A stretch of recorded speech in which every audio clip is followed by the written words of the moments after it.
right, it's been a long time since I read a TWID, but I saw some stuff going on my Twitter timeline, so I wanted to kind of get to the bottom of exactly what's going on here. So I'll just give a quick overview of some other stuff that I found funny. So Festival of the Lost extended to November 11th. That's because the activity is soft locking, and I just want to remind everyone that Festival of the Lost and all the limited time seasonal events always used to be 3 weeks, and then they reduced it to 2 weeks inexplicably with Solstice. So this is really just walking back a change that they made for no reason. We will see if the Dawning is 2 or 3 weeks long. And speaking of the Dawning and Bright Dust and things like that, the best Bright Dust farm in the game used to be doing repeatable bounties from Eva at the tower, where you could bake cookies and you would get 10 Bright Dust for every bounty you did. I used to stack up on Bright Dust by doing those bounties, and someone in my comment section on my video yesterday or the day before talked about how with the Halloween event there are no longer repeatable bounties that give you Bright Dust. And that is sort of what we're here to talk about with this TWID, because Bungie is very concerned about people getting too much Bright Dust.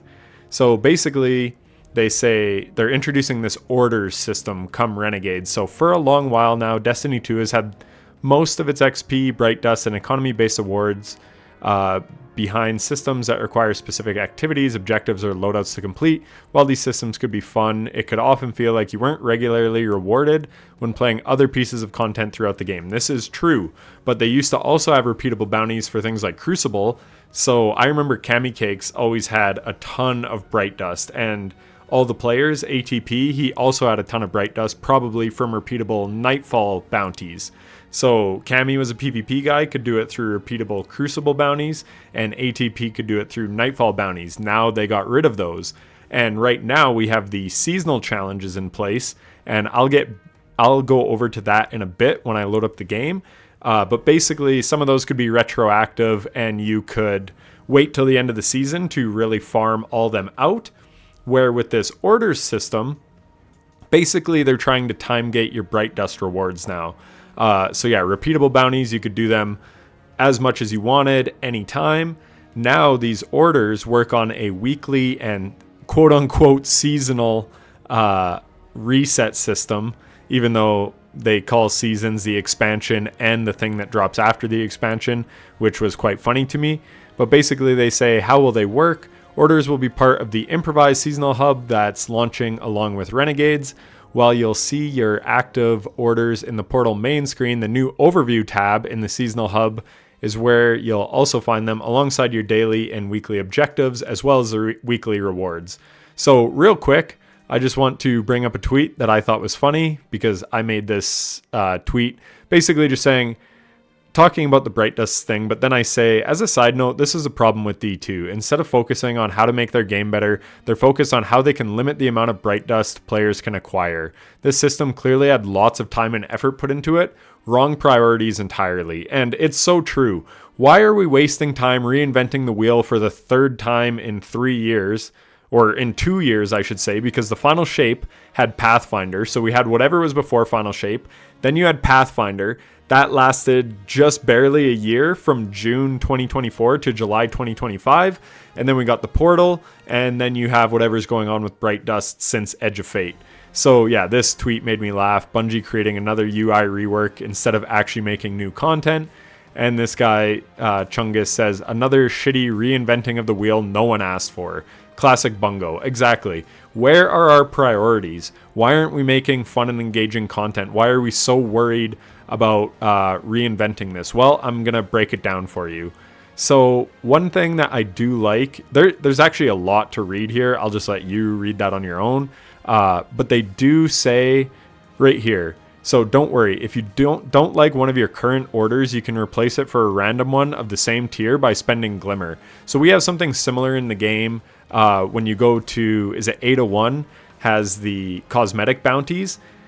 You could replace those bounties, or basically you pick one up, dismantle it, and then you get a different random one. I always liked doing that because I just like to complete encounters of dungeons or raids or final bosses. So I would always just try to go for that one and then quickly just bang out a dungeon because I loved dungeons. So anyways, that is nice. You can change your order. But then they say, keep in mind though, replacing an order increases that tier's reroll cost up to a daily maximum. So they used to have this in the game back with resetting your artifact. It would cost more and more every time you wanted to reset your artifact.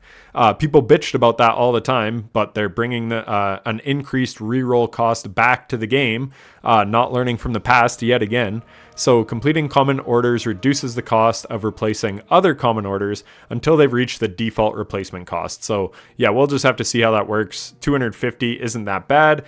Bungie increased the Glimmer cap to like 10 million, please. But again, they just love capping currencies, as we're going to get to. They say that you can be rewarded in Crucible. They also say that teammates completing things, any defeats your teammates achieve while you play with them will contribute to these common orders. So that's kind of nice. You're not fighting your teammates, you're actually sort of all working together. I think that is a really positive change, especially, yeah, like you'd be trying to get bounties back in the day, and yeah, it was just hard competing for kills and Nightfall Strikes or whatever it was. So then you've got legendary and exotic orders. I'm not going to go over that too much, but basically exotic orders give you more Bright Dust. Because we kind of just talk about it right here. So this was the part I was talking about earlier. Remember, a season now covers both the expansion release and the one immediately following. So we're back to seasons now. We had episodes and got acts and seasons, and now expansions and mini expansions are all just a season. Who the fuck even knows anymore? But basically, they said after Edge of Fate launch, we'd noted that we'd be returning to a steady source of Bright Dust to the game with Renegades. With orders, we've both incorporated the Bright Dust previously available in seasonal challenges. I'll let some of the math whizzes go through that and see if it is on par, and set up the steady source. I think the bigger problem here is that with seasonal challenges, you could complete them at any time you wanted once they were out. Sure, if you were logging in every week, you'd only get a drip feed of like one new set of challenges per week.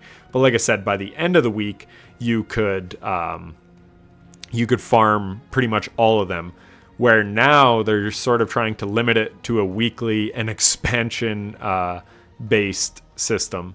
So you can only get so much per week. So let me just quickly show you how the seasonal challenges work currently.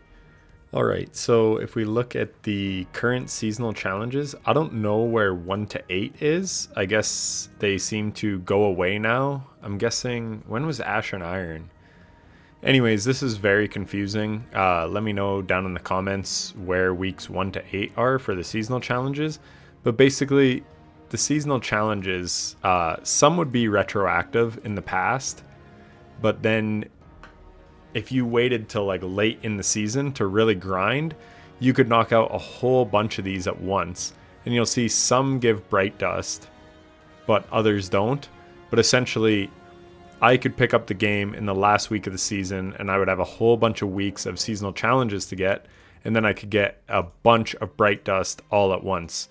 Where with this new system, from the sounds of things, is you can only earn it weekly. Maybe I'm wrong. Maybe it will be sort of retroactive like these ones are, and you can go back many weeks to do it. Battlefield right now, they have weekly challenges, but if you don't get on that week, it's sort of like this seasonal challenge thing where you can complete like week 3's battle pass challenges 10 weeks from now. And I'm not sure if there's a cutoff. I don't know how Battlefield's works. But yeah, basically reading the TWID, it sounds like you'll have to get on and get your stuff for the week, and then it caps that week, and then it will reset the next week. So they go on to say, initially order payouts will provide you with regular drops of Bright Dust based on the tier of the payout. The available Bright Dust is segmented into weekly and seasonal pools with a target budget each week or season respectively. Once the budget is earned, future orders may continue to give Bright Dust but at a reduced rate. So again, all this is time gating. If you're very busy one week and you can't get your 1,000 Bright Dust for the week, because it says starting at maintenance, I assume you just forfeit that 1,000 Bright Dust. And then the next week, say you had a week off or whatever, you just had way more time to play. Once you reach your 1,000 Bright Dust cap, then it will drastically be reduced. And we'll get to those numbers in a second here. But basically, common and legendary order Bright Dust cap is 1,000 per week. And then exotic order Bright Dust is 6,000 dust per season. Which, might I remind you, 6,000 Bright Dust will buy you one Festival of the Lost full armor set on one character. So you would need 18,000 to get all three for Festival of the Lost. And this basically extends 6 months. So you would have the Dawning and the Spring event. So basically you could get like 1 out of 6 new armor sets with that. And then if you're playing every week, so 6 months times 4 weeks a month, call it on average. So that's about 24,000 Bright Dust. So as long as you're logging on each week, you could get like 30,000 Bright Dust per season. And then you can get more, but they drastically reduce how much you can get. So basically they say claiming common order payouts provides 10 Bright Dust each until your account has earned 1,000 Bright Dust that week from common and legendary payouts. After reaching 1,000 weekly category limit, common payouts no longer provide Bright Dust at all. So the common ones, you get no Bright Dust once you reach your 1,000 limit. Then claiming legendary order payouts provides 100 Bright Dust each until your account reaches 1,000 that week from common and legendary. After reaching 1,000, you get 10. So basically like 1/100th of what you were getting before. So very, very, very diminishing returns. And then claiming exotic order payouts provides 200 Bright Dust each until your account has earned 6,000 Bright Dust during that season from exotic payouts. That season being Renegades and whatever comes after Renegades. After reaching the 6,000 Bright Dust seasonal category limit, exotic payouts provide 30 Bright Dust. So again, just slashed tremendously. Way less returns, like super diminishing. So yes, you can do these repeatables, but you're not getting very far. So I guess it is good that you're not fully capped. But basically, again, what this is trying to incentivize you to do is log on each week to get your 1,000 Bright Dust weekly. The exotic one you could get over the course of a season pretty easily, I'm thinking. But that 1,000 per week, like I said, you're going to miss out if you don't get that 1,000 every week. Where with seasonal challenges, you can like just spam them all at once and do like 10 weeks worth of seasonal challenges in like a 1-day play session. And then they just talk about daily and weekly objectives, blah blah blah blah blah. Our bounty's gone. I got a kick out of this one because at this point we know that's a question. The answer is not all of them. Banshee, Failsafe, and Devrim no longer provide bounties. Those that remain will grant the rewards they did prior. So if you're inclined, Varix or Petra. So I'm guessing Varix has them for players to unlock stasis. I'm just guessing. I guess that's actually the Stranger, so not sure. And then Petra on the Dreaming City, maybe also something tied to like Dreaming City type stuff. Not too sure.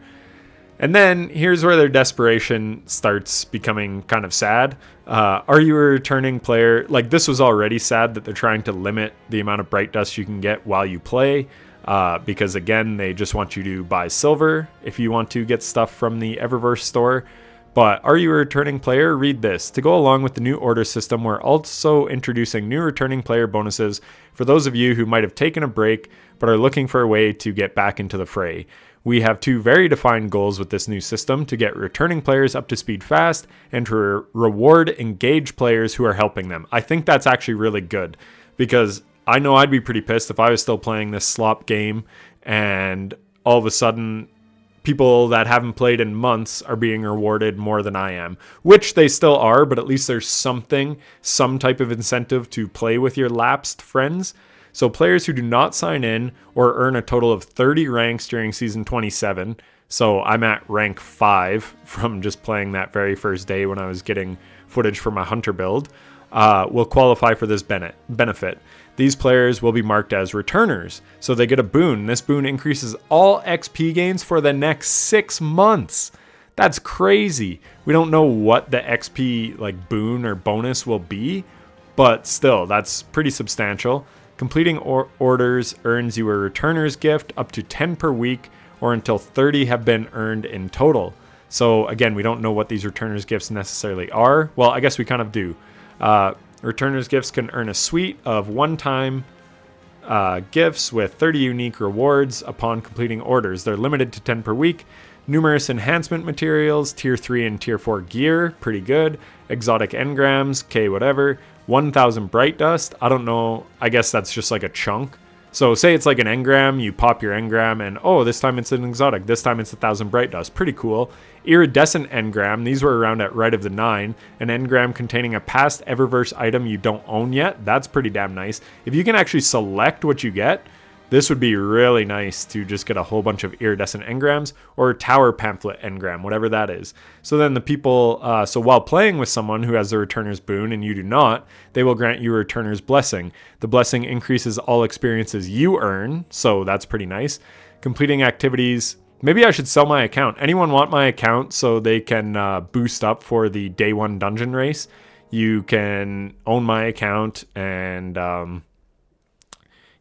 get a whole bunch of, get your hardcore friends the Returner's Boon. So anyways, completing activities while Returner's Blessing is active bestows random bonus portal engrams that you can then earn when you next complete the activity. A chance to earn an exclusive emblem when completing activities. So people love emblems. And then finally, the blessing will automatically complete some common orders when you complete activities to help reward you for accompanying the returning player. So they really want people to get their friends who have quit back into the game. We've been making a lot of changes to power rewards and more since the Edge of Fate launch, and we hope these new returning player bonuses help you or your friend get back into Renegades starting on December 2nd. Bungie Bounty is back. So this Green Man Gaming Destiny 2 bundle. So basically, it's just a sale. You can save up to 95% and support the Bungie Foundation at the same time with the Destiny 2 expansion bundle. So where is the thing I found interesting? Which includes both this year's expansions, so it's a unique opportunity to get up to date with Destiny 2 at a discount. Because normally this shit doesn't go on discount at least until the next expansion is out. So let's have a look at that bundle. I'm in Canada, so it's $48 Canadian, but I would get Year of Prophecy edition. So that's Edge of Fate and Renegades. That would have been over $100 if I had pre-ordered it back in like June. So now it's like at least half that. Plus, if I didn't own all these, I'd be getting all these expansions, which were all like around $100. So very, very good value. I won't be buying it because fuck Bungie, but I did find that interesting. Here's the Steam charts, but I would rather look at popularity report. I'm sure some people made videos on this when it was like going around Twitter, but basically when the game launched, it peaked around 3.7 million players, which is very good. And then I made that video on the downfall of Destiny and Justin Truman's talk.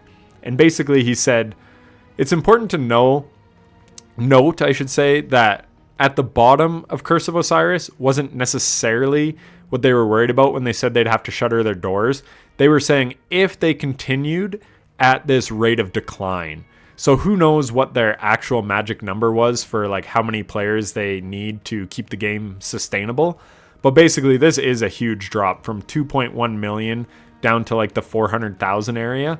So that is like a precipitous drop. And they were saying like within 5 weeks, if we continue at this rate of decline, we're in big trouble. But anyways, it bottomed out as normally happens. And then Forsaken had about 3 million. Shadowkeep peaked around 2.5 million. Then you had Beyond Light we'll call it 1.9, just pushing there, 1.877. Then you had Witch Queen, which everyone loved, but it was it was a little less than Beyond Light, just under 1.8 million. And then Lightfall actually was like 1.86 million, so very good. And then Final Shape was about 1.7 million, so also quite good, almost on par with Lightfall. And then, yeah, you could see it kind of dropped off, peaked for the episodes. But then we have Edge of Fate. So Edge of Fate didn't even break 1 million. Like, not even close. 780,000 is what I'm seeing for a peak. Not great. And you can see it's dropping big time. So it's averaging now around 300,000 players a day, which is still very strong depending on, like, the context. Like, I'm sure there's a lot of video games that would love to have 300,000 daily active users. But if we look at the Curse of Osiris scary days, it was averaging around 400,000 to 500,000 only dipping into like the 380s and stuff once in a while. Where here we're dipping into like the 280s. So the player base has essentially moved on, is what I'm trying to say.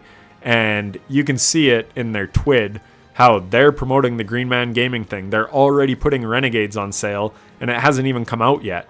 And then they're doing all these orders things to keep people from having Bright Dust. The Eververse store is getting more armor sets than ever. Like, they are just milking what's left. That's just the reality. You see it everywhere. And then Crimson had a good tweet. A steady source until you do too much, and then you get less. And I did note that in here. Somewhere they said whether you play for 10 minutes or 2 hours. Yeah, right here. Well, a lot of people like to play this game for dozens of hours a week, and they're just getting shit on for playing too much. So essentially, Bungie just wants you to log in once a week, get your Bright Dust, and get off and go do what you want with your life because there's no actual content in the game anymore. And then, yeah, Spite says, punish players for playing the game. We can't let players get too much Bright Dust because they'll just wait until the Eververse items rotates into the store instead of buying silver. Very true. You still earn 1,000 per week. That resets every week. The 6,000 seasonal is exclusively for the exotic. You can easily farm 1,000 Bright Dust per week. So, yeah. It's like they're trying to justify it, but you used to be able to just do repeatable bounties in Nightfall and Crucible. And I mean, this is literally the same system Pathfinder has, but actually more generally, since after 10 resets, you got 30 Bright Dust. So yeah, some people are trying to justify it, which is fine. I actually liked the Pathfinder system. I thought it was pretty decent. It wasn't perfect, but it was fine. But what Crimson's saying is the big thing. A steady source until you do too much, and then you get less. Which is basically how Bungie's been treating their most diehard players the past year or so. It's just like and it's a joke that I've talked about that it's beneficial to wait. Well, now they've completely proven that with this. If you're less than rank 30, you're just going to get free XP upgrades. And it's like kind of a slap in the face to people that have stuck with them through these all-time lows, that it's like, okay, well, we're not going to reward you for being loyal to us. And I mean, that's with everything. You see it. Sirius XM, you get gouged and then you threaten to cancel and then you're paying half. And same with your internet bill and cell phone bill and whatever. And then the player support report, the known issues list, very, very long. And one in here that I found funny because I just ran into it this week. I randomly went to put something in my vault, and this says currently on controller, but I had my vault open and I was selecting an arm piece and it would not go into my vault. So I don't know what was up with that, but at least they're addressing it. Anyway, I didn't read the entire thing. Looks like there's some workaround. But, like, what is going on with the game? Super buggy. Anyways, I just wanted to mostly talk about the Bright Dust changes and how they have now found a way to time-gate Destiny even more by time-gating how you can earn Bright Dust. So, anyways, I'll catch you in the next one. Take care.